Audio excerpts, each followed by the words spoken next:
결심 공판은 오늘 오전 10시에 시작됐습니다. 대기업들의 재단 출연금 774억여 원을 강요하고 삼성 뇌물수수, 문화예술계 지원 배제 등의 혐의로 기소된 지 10개월 만입니다. 검찰은 박 전 대통령이 비선실세 최순실 씨에게 국정 운영의 키를 맡겨 국가 위기 사태를 자초했으며 헌정사상 최초로 파면돼 헌정사에 5점을 남겼다고 질타했습니다. 이어 균등한 기회가 보장되는 정의로운 나라를 꿈꿔온 국민들의 희망을 빼앗아갔다며 재판부에 징역 30년과 벌금 1,185억 원을 선고해달라고 요청했습니다. 현행법상 유기징역으로는 최대치입니다. 박 전 대통령에게 적용된 혐의 가운데 법정형이 가장 무거운 특가법상 뇌물의 경우 무기징역까지 처할 수 있습니다. 앞서 핵심 공범인 최순실 씨에게 징역 25년이 구형됐고 재판 내내 박 전 대통령이 범행을 부인하며 최 씨와 측근들에게 책임을 전가한 점도 반영됐다는 분석입니다. 변호인단은 기업들이 협박이 두려워 돈을 냈다는 검찰의 주장을 수긍하기 어렵고 실수가 있었지만 불철주야 대통령으로서 노력한 점을 선처해달라며 눈물을 보이기도 했습니다. 오늘로써 110여 차례에 걸친 재판을 마무리한 재판부는 오는 4월 6일 박 전 대통령에 대한 1심 선고 공판을 열겠다고 밝혔습니다. 검찰은 박 전 대통령의 헌법 가치훼손을 중형 구형의 첫 번째 이유로 들었습니다. 국민에게 위임받은 직무 권한을 최순실 씨와 함께 사익 추구의 수단으로 남용하고 국가기관과 공조직을 동원해 헌법에 보장된 핵심 가치를 유린했다는 겁니다. 또 밀실에서 은밀하게 최고 경제 권력자들을 독대해 경제적 이익 제공을 요구한 정경유착의 전형적인 모습을 보여줬다고도 지적했습니다. 특히 서민들의 쌈짓돈으로 조성된 국민연금 기금을 재벌기업 총수의 경영권 승계를 돕기 위한 수단으로 악용한 점은 국민들에게 말로 다할 수 없는 충격과 공분을 안겨줬다고 표현했습니다. 그런데도 박 전 대통령은 정치보복이라는 프레임으로 국정농단의 진상을 호도하고 헌법과 법률을 철저히 경시하면서 무책임한 태도를 보였다며 비난했습니다. 검찰은 박 전 대통령을 국정농단의 정점에 있는 최종 책임자, 국가 위기 사태를 자초한 장본인이라고 칭하면서 과거의 아픔을 치유하고 심각하게 훼손된 헌법 가치를 재확립하기 위해 박 전 대통령에게 죄에 상응하는 엄중한 책임을 물어야 한다고 주장했습니다. 민주당은 검찰의 중형 구형이 당연하다고 밝혔습니다. 백혜련 대변인은 박 전 대통령의 혐의를 생각하면 당연한 구형량이라면서 재판부의 현명한 판단을 기다린다고 밝혔습니다. 박 전 대통령이 결심 공판에 불참한 것을 두고서도 사법부를 무시한 태도였다며 지금이라도 국민에게 사죄하라고 촉구했습니다. 바른미래당도 반복돼선 안 될 안타깝고 유감스러운 일이라면서 이제라도 재판에 성실히 임하라고 촉구했고 민주평화당은 이제 이명박 전 대통령을 구속 수사할 때라고 목소리를 높였습니다. 정의당은 검찰의 구형량이 과중하지 않다면서 재판부가 국민 상식에 맞는 판단을 내려달라고 촉구했습니다. 반면 자유한국당은 이미 탄핵을 당한 전직 대통령에게 과한 구형량이라고 밝혔습니다.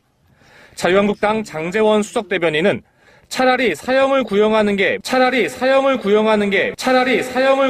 게 무례하지 않을 것이라면서 검찰이 정권의 구미에 딱 맞는 형량을 선택한 것이라고 날선 비판을 쏟아냈습니다.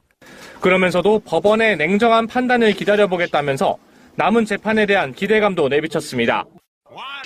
우선 청취자분들께 죄송하다는 말씀 드리겠습니다. 최민희 의원 방송을 다 마친 후에 우리 방송의 시스템상 복사, 붙여넣기, 덮어쓰기 이 과정 속에서 실수로 방송한 방송분이 꽤 많이 사라지는 사태가 발생해서 여러분들께 죄송하다는 말씀 드리겠습니다. 다시 이런 실수 없도록 하겠습니다. 처음 하는 이런 실수인데 굉장히 당황스럽네요. 다시 한번 죄송하다는 말씀 드리고 남아있는 방송분을 보내드리도록 하겠습니다. 오늘은 하트는 누르지 말아주세요. 벌 받겠습니다.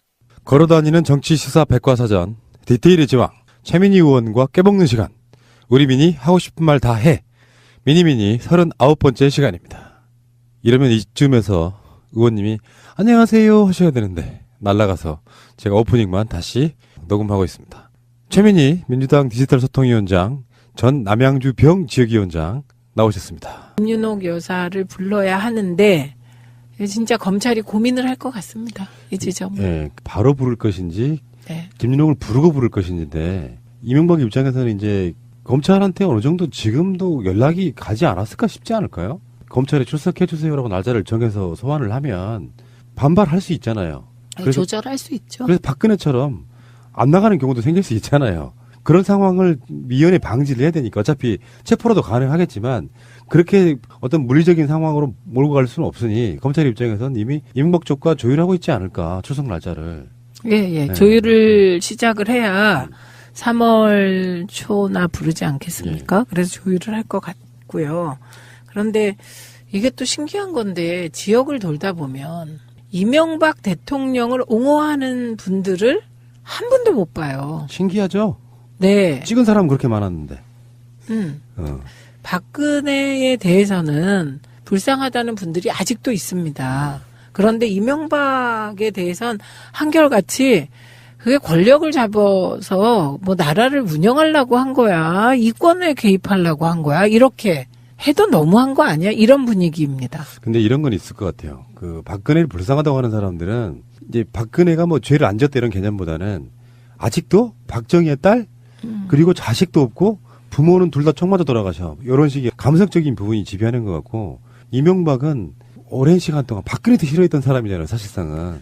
이명박 자체에 대해서는 돈도 많지, 자식이 있지, 부인 있지, 없는 게 없는 사람이에요. 다 갖추고 갖췄기 때문에 이명박에 대해서는 불쌍하다 이런 느낌이 사실 없는 거고요. 그리고 무엇보다요. 측근들이 다 배신하고 있는데 그 배신한 이유를 보면 측근 관리를 함에 있어 짰다는 거잖아요. 너무 짜게 굴었다. 지금 요약하면.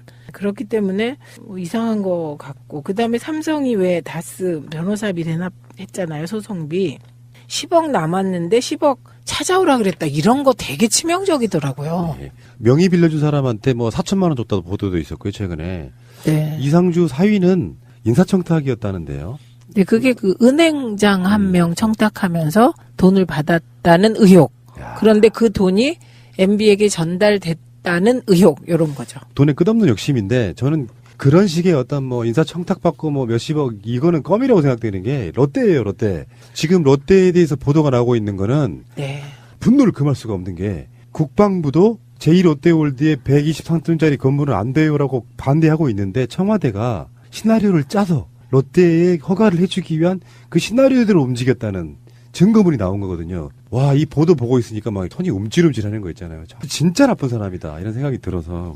여기에선 두 명을 좀 칭찬하고 시작하겠습니다. 네. 지난 국감에서 박범계 의원이 이 제2롯데월드 관련한 요 문건과 거의 근사치의 얘기를 했습니다. 근데 그때는 증거를 제시할 수가 없는 상황이었고요. 그다음에 이재정 의원이 이게 국가기록원에 가서 자료를 다 보고 요걸 필사해서 나온 내용입니다. 그러니까 박범계, 이재정 두 의원 정말 칭찬 많이 해줘야 될 것 같고요. 그다음에 요거는 청와대가 많은 문건이 생산되는 곳이잖아요. 그리고 그 문건 중 일부는 뭐 행정관들 선에서 없어지고 비서관한테 가고 수석한테 가고 뭐 이런 거잖아요. 그런데 이번에 나온 이 허가 시나리오 있잖아요. 제1롯데 허가 시나리오는 저는 완벽하게 국방비서관실에서 만들어서 이게 비서실장 등등 절차를 밟아서 MB에게까지 보고된 문건으로 판단합니다. 저는. 왜 그렇게 판단을 하냐면 첫째는 3단계로 건설 허가 시간표를 담았는데요. 이 건설 허가 시간표를 구체적으로 담는다는 거는 해주려고 그런 거예요. 예. 그리고 그 단계에 맞게 이제 하나하나 절차를 밟아라 이런 것이거든요. 그래서 요 단계를 밟고 중요한 것은 그 이후에 그 단계대로 실행이 되었다는 겁니다. 그래서 요 실행까지 되었기 때문에 이거는 이명박 대통령의 빼박캔트다 이렇게 보는 거죠. 대가성 없는 이런 행위를 불법적인 걸 감수해가면서까지 할 이유가 없잖아요. 네. 그러면 이명박이 받은 게 뭐냐 얘기가 나올 수 있는데 당연하죠. 왜 그렇게까지 했을까? 워낙에 덩어리가 큰 사안이잖아요. 이게 지금 네. 그 건물 하나 짓는 것도 그렇지만 활주로의 방향을 들여야 되는 상황을 네.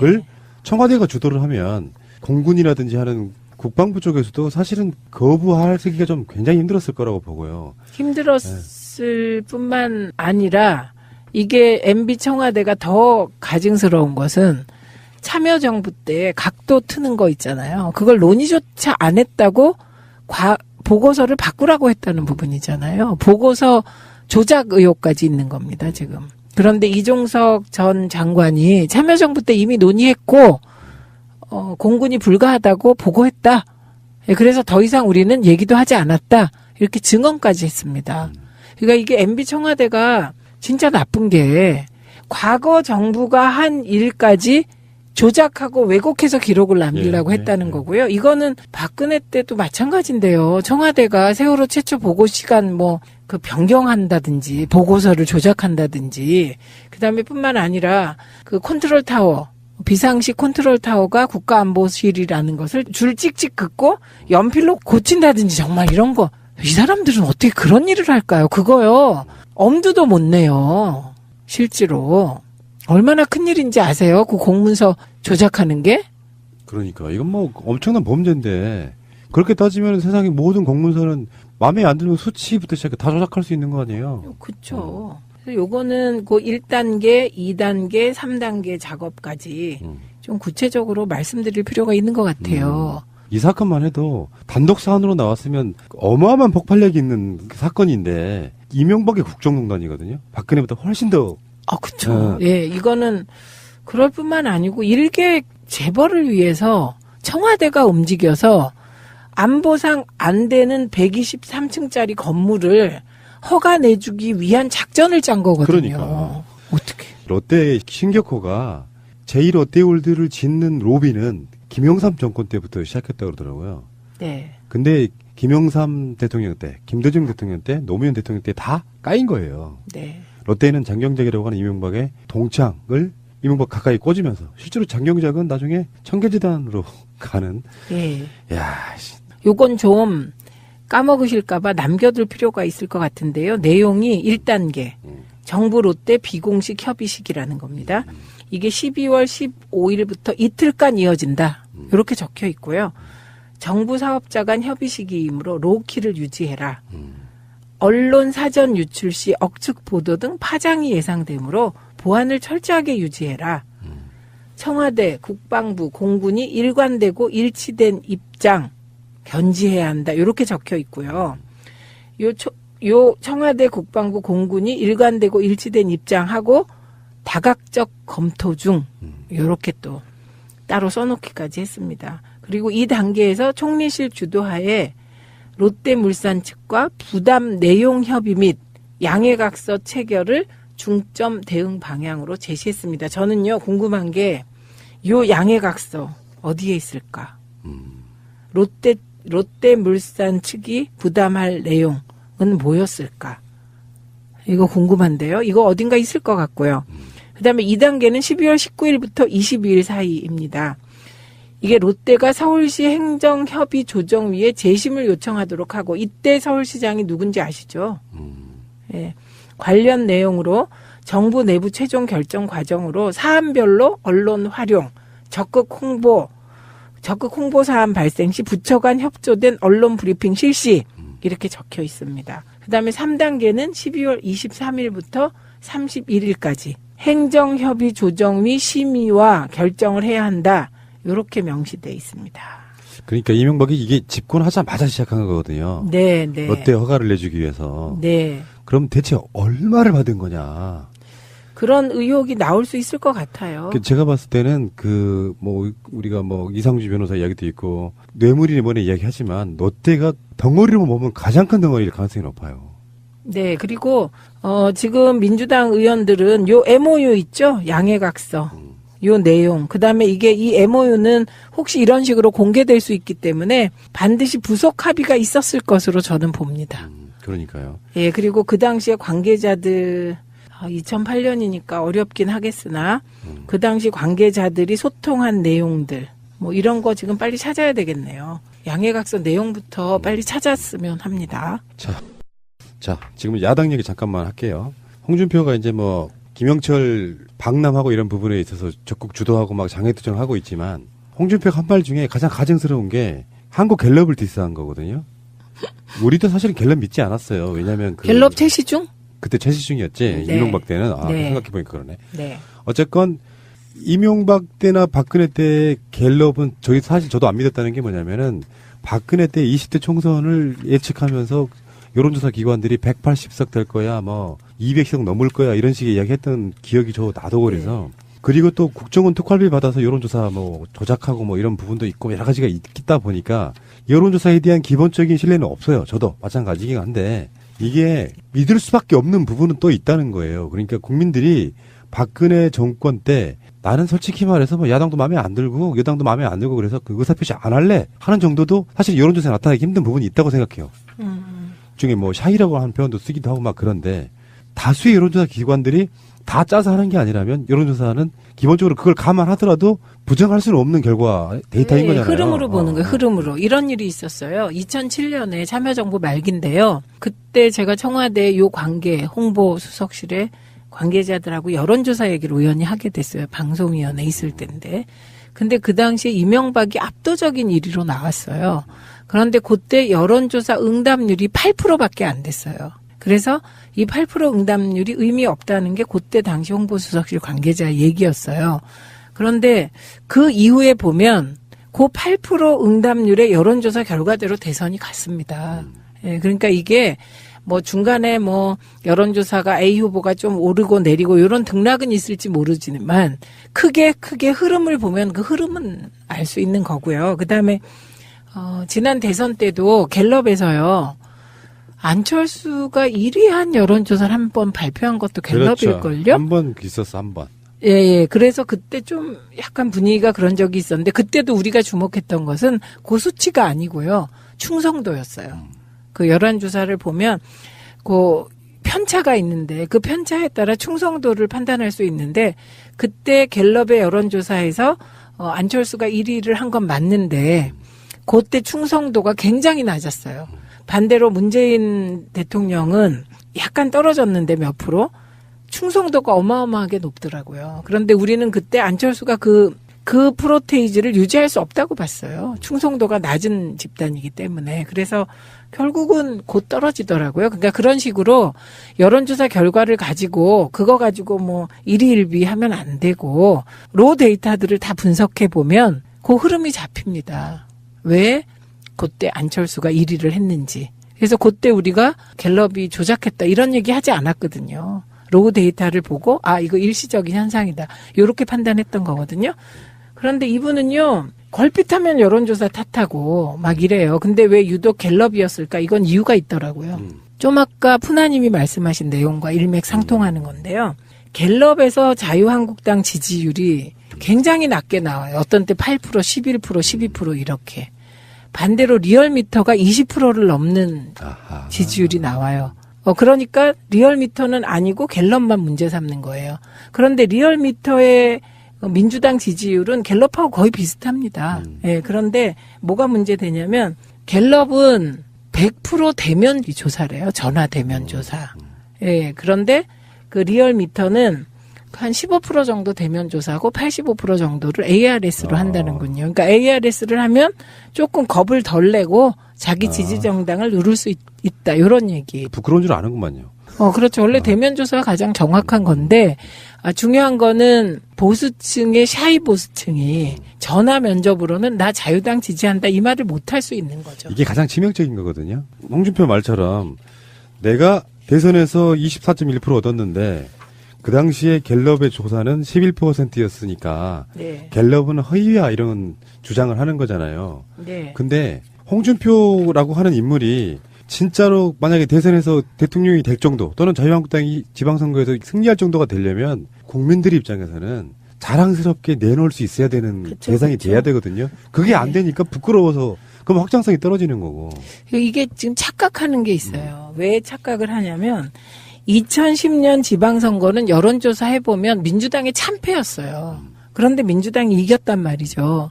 그리고 2016년에 총선 때도 보면 2016년 그때도 자유한국당 180석이었다고요. 그때 새누리당. 그런데 이 자유한국당 새누리당이 집권한 이후에 야당 지지자들이 응답을 안 했어요. 이유가 부끄러워서가 아니에요. 무서워서 그랬어요. 맞아요. 그때 탄압당해서.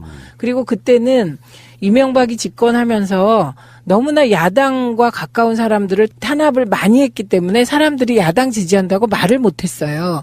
그런데 이제 가끔 가다가 자유한국당 이제 의원들하고 얘기하다 보면 그때 너네 2010년에 여론조사 그랬는데 이겼다. 그래서 지금도 똑같다. 샤이가 많다. 이게 아니라니까요. 그렇죠. 예, 그래서 그때는 진짜 두려워서 많은 사람들이 야당을 지지한다고 말을 하지 못했기 때문에 뒤집어지는 결과가 나왔지만 지금은 좀 다릅니다. 그러니까 부끄러워서 자유당을 지지한다는 말을 못 하는데 과연 이분들이 투표장에 나올 거냐. 대선하고는 또 달라요. 그렇죠. 예. 대선 때는 막판 결집해서 24%였거든요.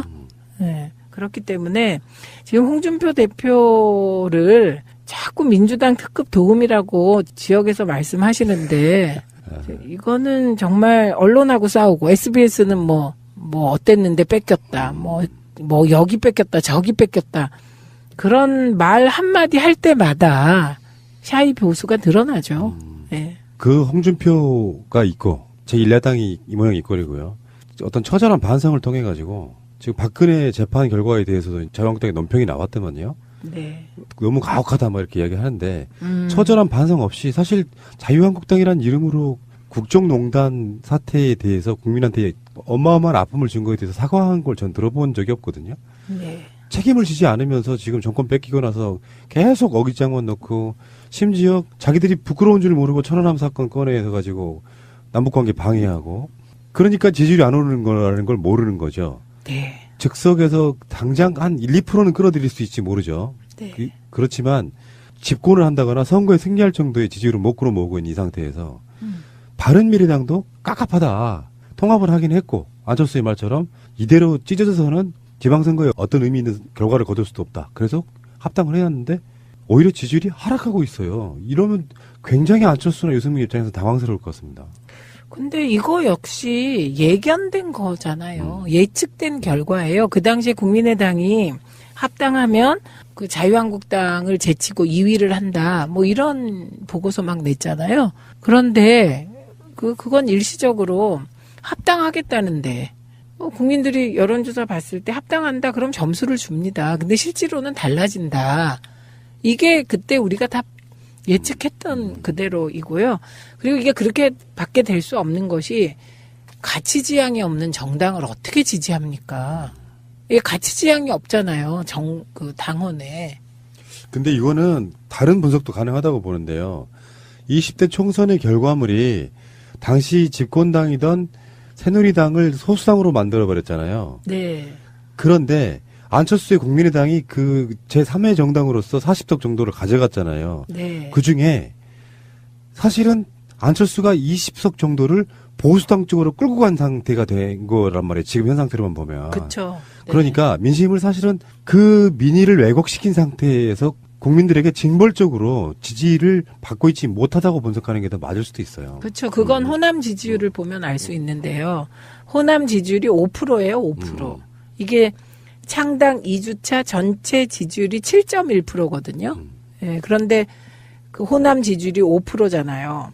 그러니까 요것은 푸나님 말씀이 맞고 이게 안철수 입장에서는 어떻게 해석이 되냐. 어차피 바른정당과의 통합은 안철수로서는 호남을 버리는 거였어요.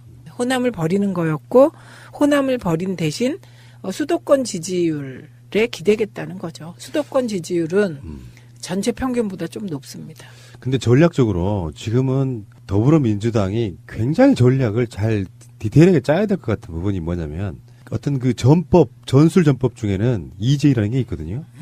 바른정당이 어느 정도 지지율이 올라가 주면서 자유한국당의 홍준표와 이전 투구를 해야 오히려 더 유리한 측면도 있는 거 아니에요?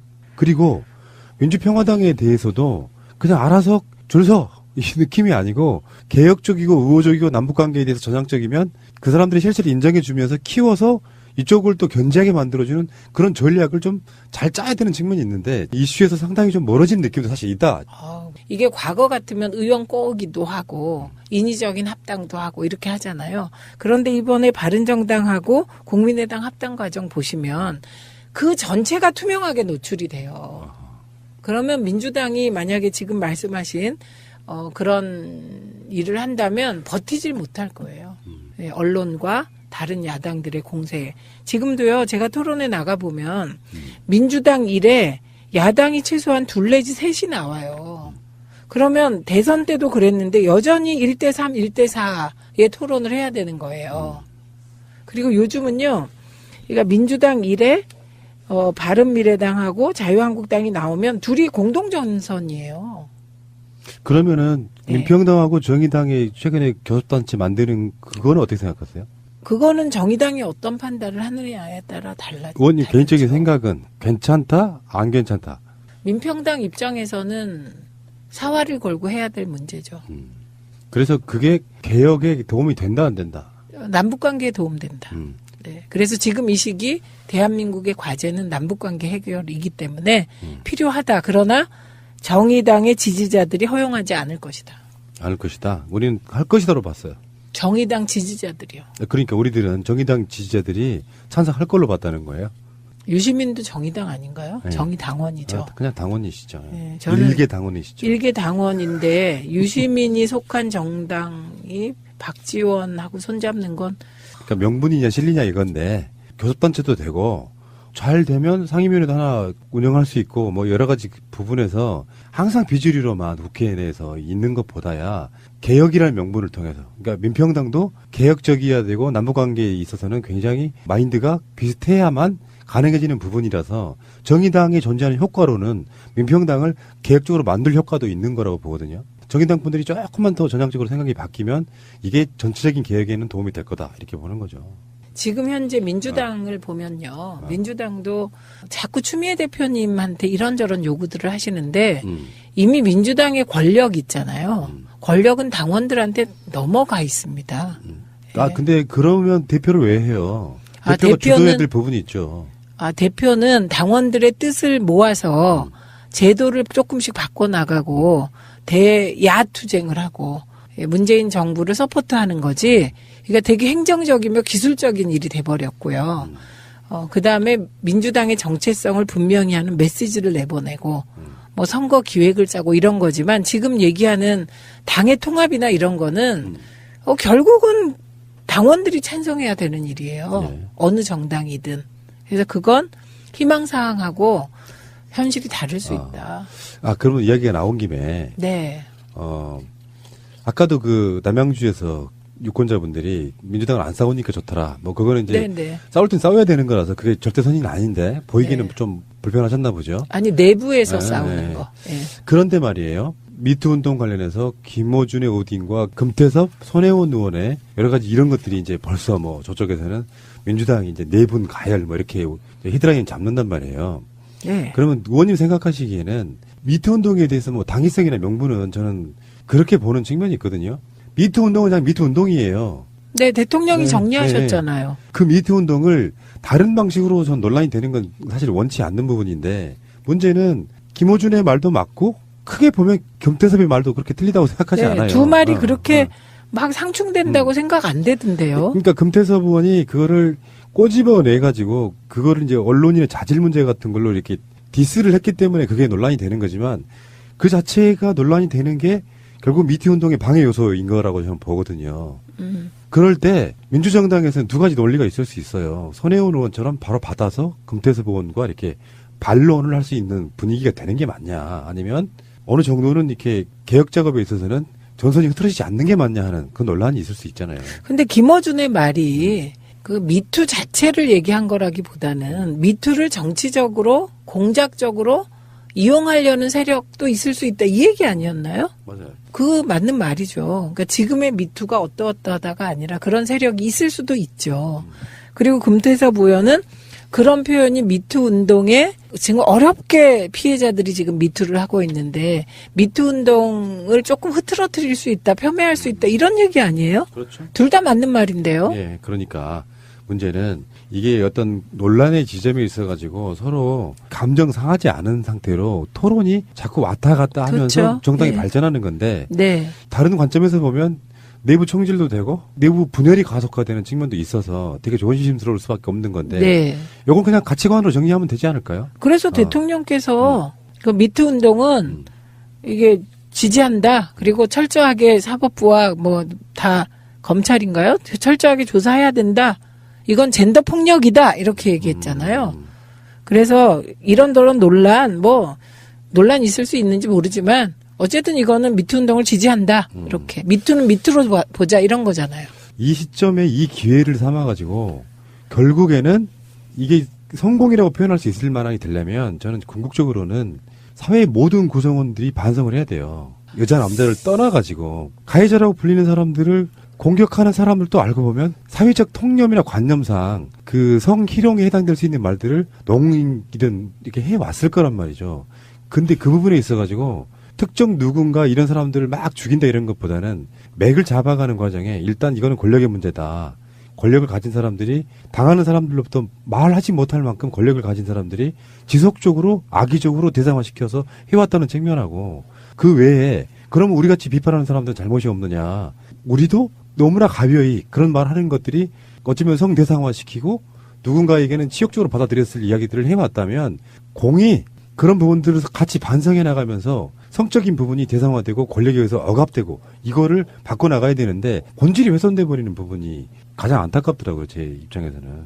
예, 근데 본질 훼손이 안 될 것 같고요. 이 논란을 오래 끌고 가려고 하는 세력은 문제가 있는 거라고 봅니다.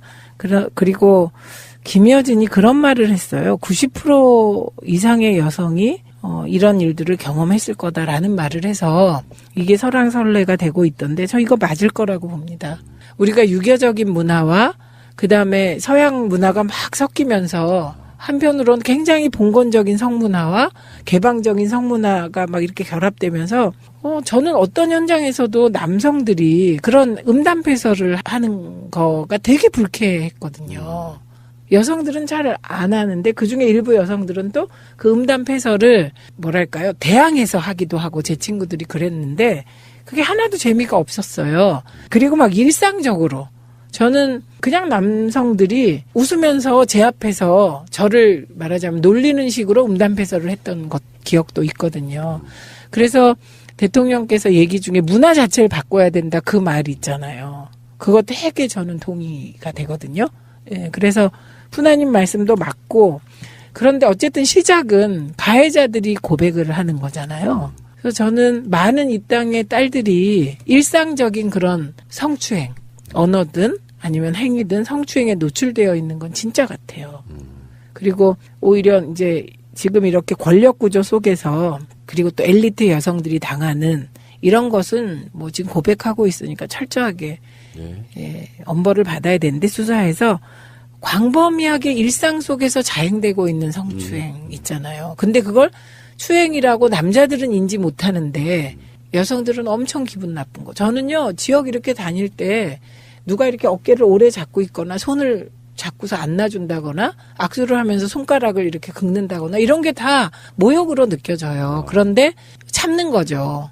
가장 위험한 것 중에 하나는 뭘 그런 것 같고 그래. 그렇게 지나갔다. 그렇기 때문에 참는데 이런 경험은 저는 모든 여성들이 할 것 같다. 90% 한다는 그 말이 막 폭력이다 이런 거 아니고요. 일상적으로. 그래서 한 번쯤 다들 좀 돌아봤으면 좋겠어요. 그러니까 이 미투 운동을 계기로 사회 전반적으로 지금까지 해왔던 관행처럼 느껴졌던 그렇게 느꼈던 것들을 아예 없애는 쪽으로 가면 훨씬 더 좋아지는 세상이 올 거다 이렇게 봅니다. 예.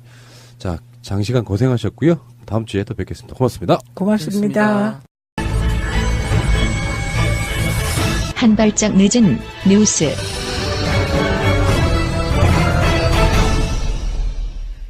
우리가 지금 검찰개혁이나 뭐니 해도 사법개혁에 대해서는 아직도 멀었다고 느끼고 있잖아. 이재용 판결에서 보듯이. 근데 지금 이재용 판결문을 공개했던 오마이뉴스를 대법원 기자단이 자체적으로 출입 정지 1년을 확정해버리는 사건이 일어났어요. 이건 자기들 밥줄 끊길까 봐. 진짜 자기 동료들을 내치는 이 비열한 작태들이 이 출입기자단 제도 정말 없어져야 됩니다. 이건 자기들의 기득권을 지키기 위해서는 자기들의 동료 한 명 정도는 쳐내도 된다라는 생각을 갖고 있는 사람들이거든요. 무슨 말씀이냐면 재판부 판결을 온전하게 공개를 했다는 거거든요. 그리고 이 사항은 출입기자단의 엠바고 사항이었다라고 얘기를 하는 건데 국민의 알 권리보다 더 중요한 엠바고 사항이 있을 것인가 하는 문제가 있고요. 그리고 이게 법률로 그렇게 징계할 수 있는 것인가 이 문제가 있어요. 법률에 따르지 않은 거예요. 자기들의 관행이거든요. 이거는 출입기자단이. 그렇다고 했을 때 이거는 일종의 언론 탄압 중에 하나고요. 그다음에 업무방해 중에 하나예요. 이거는 형사사건으로도 들어갈 수 있어요. 이 출입기자단 제도를 없애야 되는 거고요. 이 사람들이 철저하게 자기들의 그 기득권 유지를 위해서, 이 기득권 유지라는 건 쉽게 말하면 이겁니다. 앞으로는 법원이 기자들한테 협조해주지 않을까봐 무서워서 내친 거예요. 법원이 시대가 바뀌었는데 판결문은 당연히 공개해야 되는 거 아니야? 그거 요청하면 다 공개되게 돼 있어요. 이게 또 처음으로 한 것도 아니고 보니까 원세훈 재판 됐을 때 예. 공개를 했단말이요. 예. 그렇죠. 근데 왜 이재용은 뭔데? 이정이니까. 이정의 나라니까. 저는 이제 일단은 그 출입 기자 제도에 대해서는 폐지해야 된다. 청와대도 노무현 대통령도 폐지한다고 했었던 게 그 내용이거든요. 그러니까 기관의 메인스트림 언론들만 들어오게 해서 그들한테 특별하게 정보를 주는 건 잘못됐다는 거죠. 굉장히 동의하고요. 1심, 2심 판결의 판결문 있잖아요. 요거는 그들의 관행으로 대법원 최종 확정되기 전까지는 공개할 수 없다는 관례가 그렇죠. 있었다는 거야. 예, 맞아요. 근데 이런 게 있단 말이에요. 재판장에 가면 기자가 막 받았어요. 그 선고하는 걸 받아 쓴다고. 언론사의 정당들이 주는 보도자료 같은 거와 달라. 판결문 원문 전체를 다 있는 그대로 까면 토시 하나까지 비판을 받을 수 있기 때문에 사실 어마어마하게 권위적인 거예요. 그럼요. 판사라는 사람의 판결문으로 이야기하는 거잖아. 그러면 근데 그걸 공개를 할 수가 없어. 그냥 받아 적을 수는 있어. 이게 말이 됩니까? 말도 안 되죠. 사실은 우리 박근혜 파면 결정 났을 때 그거 다 공개됐잖아요. 왜 떳떳하지 않으면 공개 안 할 이유가 없는 거고요. 물론 이런 거는 있습니다. 피의자, 피고인의 그 인권을 위해서 예민한 부분들이 있을 수 있어요. 대법원 판결 전에는 확정된 게 아니기 때문에. 하지만 이게 국가적인 사건이고 이랬을 때 정말 예민한 개인 신상에 관한 거는 까만 테를 땡땡땡 표시를 하더라도 이건 공개하는 게 맞고요. 그리고 이미 푸른나무님이 얘기한 것처럼 기자들이 재판정에 들어가 받아 써가지고 계속 송고해요. 속보도 뜹니다. 그런데 그게 의미가 없는데 이 지금 법원 출입기자단이 하는 작태는 사법부가 이거를 안 줄까봐 자기들의 이익을 지키기 위해서 오마이뉴스를 출입기자단에서 잘라냈다는 얘기예요. 그렇지. 이거는 정말 비열함의 극치입니다. 반대로 해야지. 반대로 해야죠. 공개하라고 해야지. 그렇죠. 그러니까 어쨌든 이게 지금 엠바고는요, 관행이에요. 관행인데. 관행이죠. 그냥 단순 관행. 이것과 국민의 알 권리가 지금 논쟁이 안 끝났어요, 인류사에. 그러니까 관행이 우선이냐, 또는 국민의 알 권리가 우선이냐에 대해서 국민의 알 권리가 우선이라는 학자들은 당연히 공개해야 된다는 것이고요. 기자 윤리 강령에 나와 있어요. 엠바고를 지키라고. 그런데 이건 관행이에요. 그냥 관행인데 저는 어느 편에 서냐면 국민의 알 권리가 우선한다고 봅니다. 왜 그러냐면 이재용이 떠나서 삼성이 그동안에 한국 사회를 얼마나 파괴했고 노동을 얼마나 파괴했고 정경유착을 통해서 얼마만큼 악행을 저질렀고 더더욱이 이 사건 같은 경우는요. 국민연금이 5천억이 손해본 사건입니다. 그러면 이거는 당연히 알 권리가 우선돼야 되는 거예요. 원문을 보고 이야기를 해야 되는데 그거를 공개를 하지 않는 게 관행이라면 이거 촛불 민심에 있어서 가장 중요한 적폐 중에 하나다. 저는 이렇게 보는 거거든요. 큰 적폐죠. 아무 생각 없이 듣는 방송 새날의 네버엔딩 스토리 29회를 시작하겠습니다. 와! 또 한 주 동안 즐겁게 또는 또 아쉽게 많이 보내셨을 텐데 오늘도 다양한 소식들 이 얘기로 까는 이유는 또 평창 올림픽이 또 폐막식을 제가 또 보면서 뭔가 아쉽기도 하고 그러면서도 뭔가 대단하다는 걸 많이 느꼈는데 아마 또 한 주 동안 또 뭘 보고 어떤 걸 느꼈는지 간단하게 이야기 나눠보도록 하겠습니다. 먼저 제 왼쪽에는 우리 약초님 자리해 주셨습니다. 네, 안녕하세요. 약초입니다. 네, 우리 약초님은 뭐 한 주 동안 뭐 어떻게 보내셨어요? 지난 토요일에 올라와가지고 네. 우리 딸내미 그 자취방 이사시켜주느라고 지금 약간 피곤한 상태입니다. 그래서 지금 남자친구가 지금 자취방에 얼씬거리지 못하고 있다고. 이런 얘기는 안 하죠, 따님이? 아니요, 걔 남자친구 누군지도 알고요. 알고 있어요? 예. 모른 척 하세요. 그 자취방에 뭐 남자의 흔적 같은 건 따로 없었나요? 발견 안 하시나요? 있어요. 있어요? 네. 상관없어요. 야. 25살인데. 자기가 알아서 하는 거지. 쿨하시네요. 예. 구독자 어떻게 돼요? 궁금해요. 같이 예. 키워나가는 방송이다 보니까. 귀두 방송, 스토리. 귀두 스토리 있잖아요. 지금 보니까 467명 됐네요. 우와, 진짜 그 사이 또 100명 가까이 늘었네. 예, 뭐 8, 90명 늘었어요. 와. 제가 보니까 계속 이제 듣다 보니까 우리 예. 새날 가족분들도 좀 많이 유입이 되고 있는 것 같아요. 다들 예. 귀농하시겠는데? 네. 그죠? 귀농을 꿈꾸는 예. 2시간. 귀농을 꿈꾸는 2시간. 그죠? 아, 맞죠? 그렇게 할까요? 네네. 그거 괜찮은 것 같아요. 자, 그리고 우리 마차님 자리해 주셨습니다. 안녕하세요, 마차입니다. 네. 마차님은 좀, 인지도가 세더라고, 확실히. 아니, 왜요? 제가 이제 최근에 몇 분들을 만났는데, 저도 어디 소개하잖아요. 그러면은 이제 요즘에는 뭐 무슨 개그 프로 뭐 했습니다. 이런 거 잘 얘기 안 하니까, 뭐 개그맨 누굽니다만 하잖아요. 근데, 딱 보더니, 모임 끝나고 오더니, 김일희 씨, 새날 잘 듣고 있습니다. 그러는 거예요. 깜짝 놀란 거예요. 거기서 그분도 만났고, 또 며칠 뒤에, 그때 만났던 분이 이시영 박사님이 하는, 이명박 대통령 아들 말고 유명한 의사 선생님 있어요. 이시영 박사님이 하는 세로토닌 그 호르몬 행복 호르몬 무슨 강의하는 게 있어요. 그래갖고 뭐 따라갔거든요. 하루 가갖고 무슨 뭐 행복에 대해서 얘기하고 뭐 감사한 사람들 얘기하고 뭐 이런 자리였는데 거기서 일하시는 분 중에 한 분이 조재국 씨라고 이 방송을 듣는 데기 때문에 제가 이름을 적어왔어요. 엄청 좋아하실 거야. 서울예대 나오셔가지고 연극과 졸업하셔가지고 연극 가면 요즘 좀 문제가 많던데. 아니, 핫한 거. 핫한 거. 어쨌든 거기서 또 많은 우리 새날의 힘 느꼈고 또 마차님의 그 위력을 느꼈습니다. 인지도의 능력을. 그 마차님 목소리가 네. 그 유튜브에 보면 이 새날을 불법적으로 퍼가지고 재생시키는 그 채널 있죠. 네. 거기에서 수백만 회씩 재생되고 그럽니다. 와. 그 노무현 대통령 편지요. 네. 저도 몰랐는데 가서 봤더니 막 150만 막 이렇게 돼 있는 거예요. 엄청난데 그거. 출처는 안 써 있고. 네. 와. 아니 한 주 동안 또 어떻게 뭐 특별한 일 있으셨어요? 없었습니다. 없는 걸로 유명하시잖아요. 아니 이제 올림픽도 안 보셨어요? 그 TV로 보고 네. 응원하고 하는데 그거는 뭐 다른 사람들도 다 하는 거잖아요. 그러니까 그런 거라도 얘기하면 좋죠. 컬링 대박이었잖아요. 컬링. 그렇죠. 예. 거의 약간 그 느낌이 마차님 또 그러니까 내가 물어보니까 목소리는 다 알겠는데 얼굴들을 모르겠다는 거예요. 그게 제가 신비주의로 가는 거예요. 네. 방송을 망치지 않기 위해서. 그래서 느낌이 약간 그분 또 우리 누구죠? 그 김은정 씨인가요? 컬링의 김은정 씨 오늘 있잖아요. 그래서 안 그래도 푸나님한테 그랬어요. 나 이렇게 머리 묶으면 컬링 같지 않아? 약간 느낌 있어요. 아니 왜 안경 때문에 그래요? 그러니까 영미하는 그 느낌이 좀 있으셔서 약간 비슷하다라고 보시면 됩니다. 자 그리고 제 맞은편에는 우리 야수님 자리해 주셨습니다. 안녕하세요, 야수입니다. 네, 우리 야수님 또 일주일간 뭐 특별한 일 있으셨는지. 저는 다음 주를 기대하고 있습니다. 왜요? 다음 주는 이명박도 구속될 테고 패럴림픽도 개막을 하잖아요. 사실 이 스포츠의 어떤 백미, 진짜 인간 감동 이런 건 패럴림픽에서 다 나오는 거거든요. 오히려 감동이. 예, 이게 중계되는 그 화면을 볼 때 사실 올림픽에서는 와 대단하다. 그냥 와 저 사람 멋있다 이런 걸 느끼지만 패럴림픽 그 경기에서는 와 인간이 저렇게 할 수 있다. 인간이 정말 인간이란 존재가 의지의 존재구나. 정말 의지로 일어서는 인간의 모습이 저런 거구나라는 그런 감동을 아무거나 봐도 돼요. 진짜 아무 종목이나 봐도 진짜 감동스럽거든요. 예. 그래서 저도 어디에 이제 영화를 한 편 봤는데 이거 안 보신 분들은 꼭 보시면 좋을 것 같아요. 그것만이 내 세상. 이병헌 씨 나온. 재밌었어요. 너무 재밌었어요. 보면서 약간 어떻게 보면 거기 또 몸이 좀 불편하신 분이 나오는 동생도 나오잖아요. 그런 스토리인데 감동이 있어. 보고 나서 와 간만에 진짜 한국 영화 보면서 울컥울컥하는 그런 느낌이 좀 있었던 영화이기 때문에 그러면 제가 한번 보고 울어야겠네요. 한번 우셔야 돼요. 저는 그러니까 신과 함께도 보고 또 봤는데 좀 다른 느낌인데 신과 함께 약간 좀 뭐라 그럴까 판타지 같아. 그렇지 판타지가 많다 보니까 저는 굉장히 쉬운 사람이어가지고 상대방이 울면 저도 울거든요.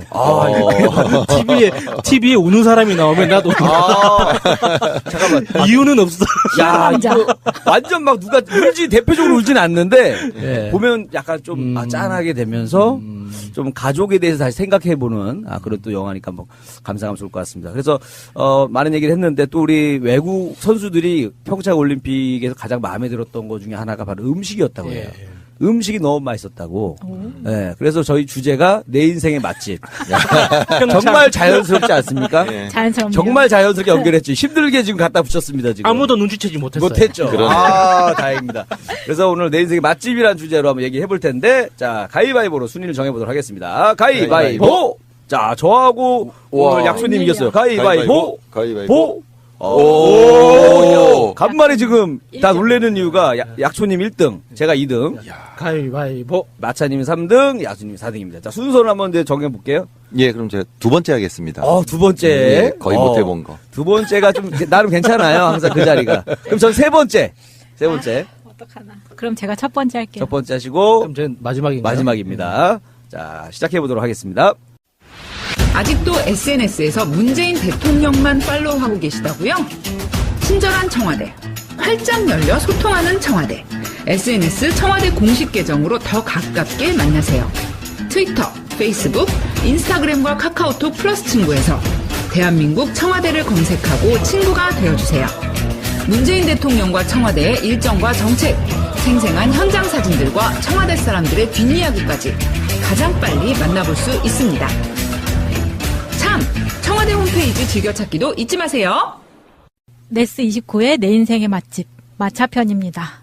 제가 이 주제를 받고 충격적인 사실을 하나 깨달은 게 있어요. 저는 맛을 모르고 살았어요. 그게 무슨 말이에요? 혀가 없으세요? 뭐가 맛이 있다 없다 이걸 구분을 하는 거를 몇 살 때부터 하셨어요? 글쎄요, 저는 어렸을 때부터 어른이 많이 먹어왔기 때문에 대부분 다 맛있었어요. 저도 뭐가 없었기 때문에 비교할 음식이 없었기 때문에 그냥 다 이 맛으로 먹는구나 이렇게 했죠. 예, 저도 어릴 때부터 뭐 편식을 하면 그때부터 어머니 설교를 한 10분 정도로 들어야 돼요. 쌀 하나가 오기 위해서 농부가 봄에부터 이거부터 시작을 해가지고 도정하는 것까지 해서 음식물을 이제 안 가리고 무조건 먹는 습관이 생겼죠. 거의 뭐 군대 때랑 비슷하네. 군대에서 밥 먹을 때. 예, 저도 그랬어요. 국민이 주신 이 예. 남기지 않겠습니다. 뭐 이러고 먹잖아요. 예. 비슷하네. 제가 기억하는 첫 번째 기억은 초등학교 한 5학년 때, 그러니까 고학년 때였는데 11살, 12살 때죠. 그때 친구가 떡볶이 집에 가자고 했는데 제가 학교 앞에 바로 보이는 대로 가려고 하니까 친구가 거기 맛없어. 저쪽으로 가자라고 얘기를 하는 거예요. 근데 그때 저한테는 되게 그게 충격이었던 거죠. 아니 떡볶이가 맛이 있고 없고가 있어? 이 생각이 딱 드는 거예요. 그게 좀 심각하네요. 그 맛을 어떻게 구별하지? 이 생각을 했었어요. 떡볶이는 다 똑같은 거 아닌가? 라고 생각을 했었거든요. 그래서 어떤 애는 그러니까 양으로 가는 애도 있었어요. 저는 정말 분노를 느낍니다. 떡볶이 비하하는 이 발언. 아니 근데 저기 아무리 맛있어도 양을 많이 주는 데를 또 못 이겨요. 아니에요. 아니에요? 예, 떡볶이가 얼마나 이게 민감한 음식인데요. 그럼 그런 분식이 이 집이 맛있고 저기 맛있고 그걸 구별할 줄 알았어요? 당연하죠. 저는 제가 직접 떡볶이를 만들기 위해서 옆 동네에 있는 떡볶이집까지 찾아다녔어요. 뭐 범상치가 않아. 철저하게 사셨네. 거의 뭐 황교익 아저씨처럼 살았네. 마칼럼니스트네.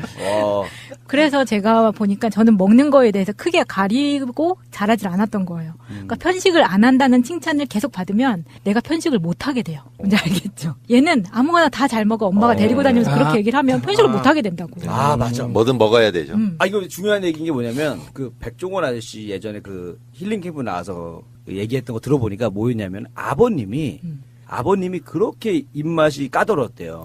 갖고 어디 중국집 가서도 좀 먹다가 야 가자 맛없다. 너도 맛없지 나가자 나가는 거예요. 그러면 결국엔 그래서 막 중국집만 뭐 몇 군데를 돌아다니다가 다 마음에 안 드시는 거예요.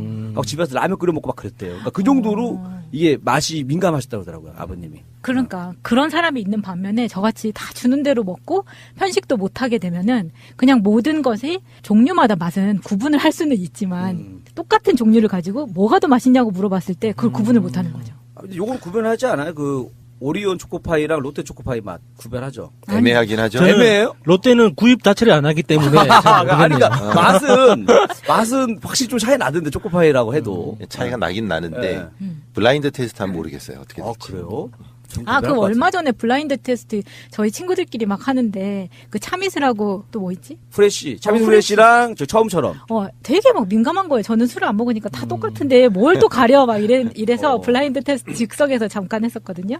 못 맞춰 아무도 못 맞춰요? 가리면 다 똑같은데. 당연하죠. 원료가 똑같은데 당연히 다를 게 없지. 실제로 그거 있잖아요. 콜라하고 사이다 구분 못 한다고 하는. 맞아. 그것도 그렇더라고요. 그것도 블라인드로 하면은 그냥 단맛이래요. 그냥 설탕 들어간 이거 안 해봤는데. 한번 해보세요. 재밌겠네. 진짜 재밌어요. 그래서 그랬던 저를 생각을 해보니까 정확히 말하면 뭘 좋아하고 뭘 싫어하는지가 없었던 거예요. 그냥 정말 주입식으로 엄마가 주는 거에 대해서만 비판 없이 받아들였던 어린이? 그래서 제가 중학교 1학년 때 그 생각이 저한테도 계속 남는 게 뭐냐면 학교에서 되게 특이한 애랑 단짝이 됐었는데 확실히 제가 첫째인 집에서 자란 애랑 둘째, 셋째인 애들이 자기 언니 오빠들 보고 자란 애랑 되게 다른 거예요. 성격도 되게 달랐던 것 같아. 그걸 깨달았던 게 뭐냐면 그 친구가 엄청 개구장이었어요. 여자애 치고. 근데 그 애가 교탁에서 되게 심하게 놀다가 다른 친구랑만 놀다가 얘가 갑자기 난 그거 싫어! 라고 얘기를 하는 거예요. 근데 저는 그걸 보면서 또 싫어라는 말을 하다니. 그 표현 자체를 음식이 아니라. 네. 그러니까 싫어라는 말을 할 수가 있는 거구나라는 거를 그때 띵 하고 맞은 것처럼 그 기억이 되게 생생하게 남는 거예요. 놀랍다.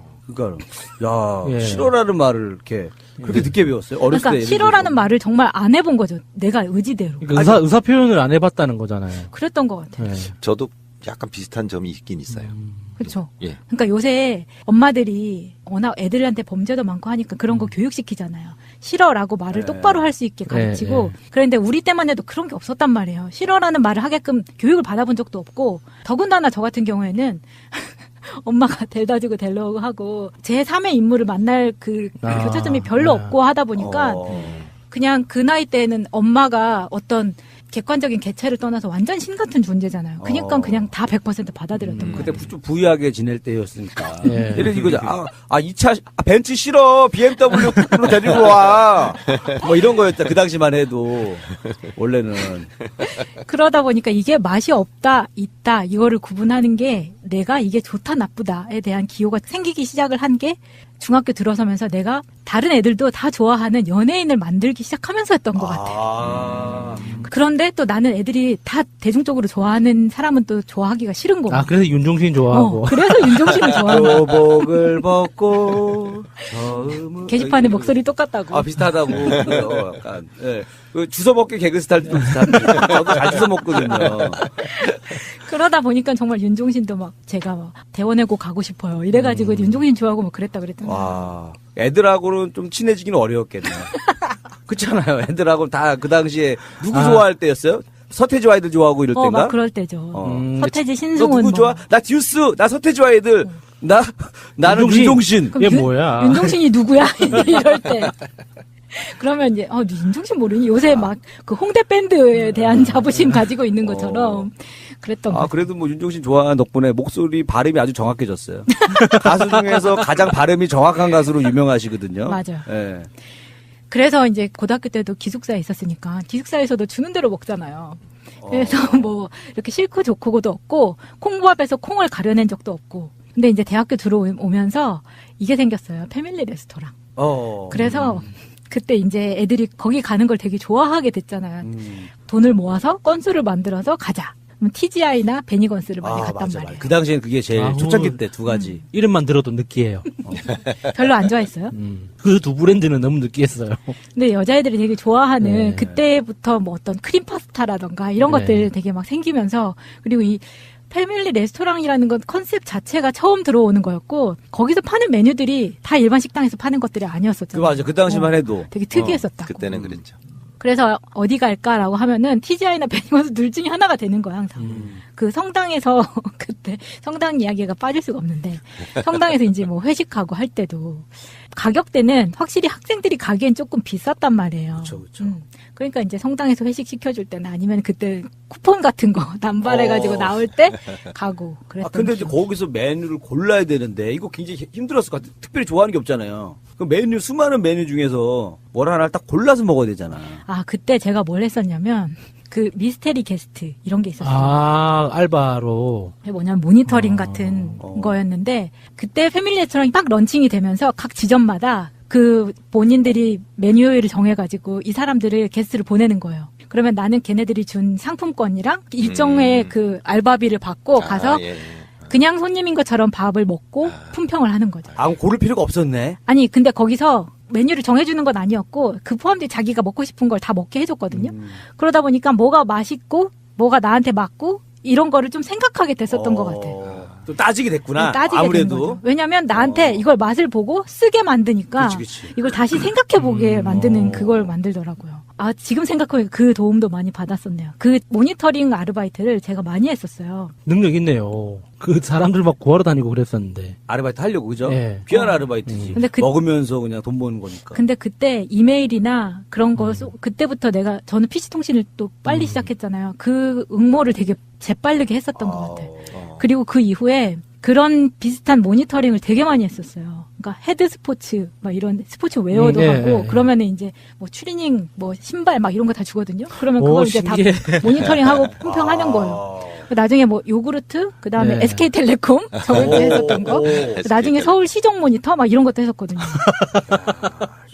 네, 그때 왜 그걸 했었냐면 이력서 쓰는데 한 줄 쓰려고. 이런 것도 해봤다. 극비하는 지금은 새날에서 국정 모니터를 하고 있는. 계속해서. 그래서 뭐 약간 저 댓글 모니터도 잘하시고. 경력자네 알고 보니까. 근데 좀 궁금한 게, 그럼 약간 그 예전에 그 남자친구랑 데이트할 때 그때 보면은 이제 보통 이제 여자분 입맛에 많이 맞추잖아요. 남자분들이. 그때는 좀 남자친구가 좀 데이트하기 편했겠네. 특별히 막 좋아하는 게 없으니까. 그렇죠. 왜 술집 가면은 안주 중에 아무거나 뭐 이런 거 있잖아요. 이런 것처럼. 근데 그게 이 생각도 난다. 그게 제가 잘 끌어내죠, 지금. 잘 주워 먹어. 연애하는 것도 되게 힘들었으니까 사실 저녁에 뭐 먹을래라고 물어보면 남자 입장에서는 뭘 탁 집어주는 게 제일 좋잖아요. 근데 나는 그게 없었단 말이에요. 보통은 없었어요. 그러다 보니까 나중에 그런 연애에 관한 책 같은 걸 보니까 그렇게 하면 안 된다고 나가는 거예요. 연애에 관한 책을 봤어. 그걸 책으로. 책을 또 모니터를 했구만. 책을 모니터를 또 했어. 그 책이 뭐냐면 남자의 심리에 대한 책이었어요. 그러니까 내가 확실하게 뭘 좋아하는지를 얘기를 해야 되고 막 이제 그런 거를 생각해보니까 그러네. 연애를 책으로 배웠네. 창피하네 갑자기. 그런 사람 많아요. 저 개그맨 강유미 씨도 책으로 배웠다 그랬어. 그렇죠. 김어준에게 강유미가 있으면 새날에는 마차가 있다. 그래서 먹는 거 그렇게 모니터링 하면서 배우고 막 이제 뭔가 내가 좋고 싫고에 대한 거를 좀 배웠다고 해야 되나 스스로. 근데 그걸 없었던 사람이 저 같은 사람이 되게 많았을 거라고 생각해요. 데이트할 때 보면은 내가 좋아하는 여성상, 뭐 좋아하는 친구 스타일, 뭐 좀 약간 있잖아요. 그러니까 사람으로 봤을 때도. 그러면 이제 물건에서도 항상 우리가 뭘 고르게 돼 있는데 예를 들어서 그죠? 종류가 많잖아요. 핸드폰 종류도 저는 많고. 이런 케이스를 처음 들어봤어요. 제가 그동안 성장하면서 만났던 분들은 다들 정말 이렇게 만나자마자 오빠 오늘 삼겹살 하면서 막 눈 마주치면 그럼 오빠 이러면서 만나거든요. 오빠 말보로 한 간만 사줘요. 이렇게 정확하게 자기가 좋아하는 취향을 얘기하거든. 그래서 아니야 오늘 나는 갈비 먹을 거야. 뭐 이러면서 막 서로 메뉴 갖고 싸우고 막 뭐 먹을 건가 가지고 이러면서 주로 연애를 했는데 메뉴를 고르지 못해서 문제가 생겼던 적은 없거든요. 근데 대학생 때까지는 그랬던 것 같아. 그래서 방금 말한 것처럼 메뉴를 고르는 거는 오히려 사회생활하면서 배운 것 같아요. 뭐 먹을래 하면은 왜냐면 내가 말하지 않으면 안 되는 상황이 많았거든. 그거는 데이트랑 다르잖아요. 얘기를 해야 되는 거야. 얘기를 못하면 어정쩡한 그런 스탠스가 되니까. 그리고 나중에 회사 다니면서 직급이 올라갈수록 호불호가 확실해야 밑에 사람을 잡고 이게 나오다 보니까 내 의지와 상관없이 호불호를 만들어야 되는 상황이 만들었네. 아우 슬퍼. 그랬던 기억이 있어요. 그래서 저는 아직도 음식을 크게 가리진 않거든요. 근데 사실 더 좋아하고 덜 좋아하고는 있는데 덜 좋아하는 거는 추어탕 같은 거. 추어탕은 잘 먹기가 힘들더라고요. 갈았는데도요? 가른 건 맛이 먹을 만한데. 한 번 딱 먹어봤는데 그 이후로 먹어본 적이 없어서. 그거 싫어하는 거야, 그게. 있는 거예요. 그러니까 내가 좋아하는 건 없어도 싫어하는 거를 일단 빼. 그래서 누가 못 먹는 거 있냐고 물어봤을 땐 추어탕 하나가 생긴 거예요, 이제. 그 이후에. 되게 기뻤겠네요. 못 먹는 게 생겨서. 그거를 누가 나도 싫어하는 게 있다니. 그거를 누가 물어봤을 때 몰라서 대답을 못 했었거든. 내가 뭘 싫어하는지 몰라서. 그 이후에는 나는 뭐 소고기보다 돼지고기를 더 좋아하는구나. 이것도 알게 됐고, 치킨은 교촌치킨이 맛있구나. 그리고 양고기는 풍무양꼬치가 맛있구나. 저기 교촌치킨 2마리씩 배달해야 돼. 한 마리 배달시켜 큰일 나는 경우도 있어. 그러니까. 교촌치킨이 다른 브랜드에 비해서 작은 닭을 씁니다. 참고사항입니다. 왜요? 맞아. 좀 작은 것 같아요. 그러니까 그 원래 맛있어서 그 브랜드마다 그 유통하는 정책들이 있어요. 근데 또 제일 비싸잖아. 예, 그거는 지금 현재 상황에서 우리 고객들은 어떻게 방법이 없죠? 그냥 파는 대로 먹어야죠. 맞아요. 근데 제일 맛있기 때문에 어쩔 수 없어요. 치킨에 대한 비밀을 저희 딸한테서 들었는데요. 똑같은 제품을 똑같은 프랜차이즈 거를 서울에서 시키고 안동에서 시켜보면 안동이 양이 훨씬 많대요. 아, 진짜? 예, 깜짝 놀래요. 맞아, 지역마다 좀 그런 게 있는 것 같아요. 어디 갔더니 그 왕돈가스인데 진짜 그 남자들이 야 4시 갔는데 야 왕돈가스 4개 시키면 우리 한 2개는 남긴다는 거예요. 그렇게 많이 나오면 되는 거예요. 그래서 아이 그런데 어디서 갔어요. 근데 진짜로 양이 그러니까 우리가 일반 뭐 남산에서 먹는 왕돈가스 2배가 나와요. 근데 거기 약간 김포 쪽이었거든요. 그러니까 좀 더 나온다고 하더라고. 프랜차이즈인데도 또 더 많더라고 양이. 프랜차이즈인데요. 네, 프랜차이즈인데도 서울보다 양이 더 많았어요. 네. 저는 그러고 나서 프랑스 가서는 제일 먹고 싶었던 거는 김치전. 근데 그게 전이 왜 내가 하면 안이 안 익어. 김치전이 은근히 기술을 필요하더라고요. 그리고 뒤집기도 되게 힘들고 그러다 보니까 만들어 놓으면 막 걸레같이 되는 거야. 이렇게 저는. 이야기를 듣고 있으니까 제가 굉장히 대단한 능력자인 것 같아요. 아니 저도 요리는 많이 안 하는데 그게 어려울 것 같지 않거든요. 성격이 급하네. 익기 전에 막 휘저는 거 아니에요? 익기도 전에? 그렇다기보다는 내가 너무 두껍게 만들었나? 반죽의 그 대기를 잘 조절을 못하는 거죠. 물량을 잘 조절 못해서. 그래서 여기서 막 부침가루랑 다 사갔거든요. 근데 가서 몇 번 실패하니까 되게 하기가 싫은 거야. 그리고 그걸 자꾸 타박 들으면 너 주방에서 몇 시간씩 있더니 이거 만들어 왔냐 막 이런 소리 들으면 성질 나죠. 그러니까 내가 보니까 착한 스타일인 것 같아. 자기도 음식을 못 만드니까 남의 음식을 평가를 안 하지. 스스로가. 어? 약간 저도 비슷한 것 같아요. 음식을 못 만드니까 어디 가서 뭐 맛없다, 맛있다 이런 거 잘 얘기 안 하거든요. 그러니까 뭐 그냥 웬만하면 다 먹을만 해요. 어디 가면. 좀 비슷하시네. 그래서 아직도 저는 맛집을 만들어 보려고 계속 모험을 하고 있습니다. 아, 지금까지 이야기가 내 인생에 맛집이 없다는 거예요? 저는 아직까지. 와, 완전 반전. 와, 이거 유주얼 서스펙트 수준인데요? 귀신은 브루스 윌리스야 이거랑 똑같은 반전이에요. 아니 그게 뭐 딱 생각나는 맛집 이런 거에 없는 거지. 아니 맛집 나왔어요. 방금 모든 추어탕집 빼고 다. 방금 말한 것처럼 뭐 치킨은 교촌, 뭐 양꼬치는 풍무 양꼬치 이런 것들은 있는데 이해는 됩니다. 저는 네. 어느 정도. 여기까지가 저의 빨리- 인생의 맛집이었습니다. 네, 조만간 찾기를 바라겠습니다. 네.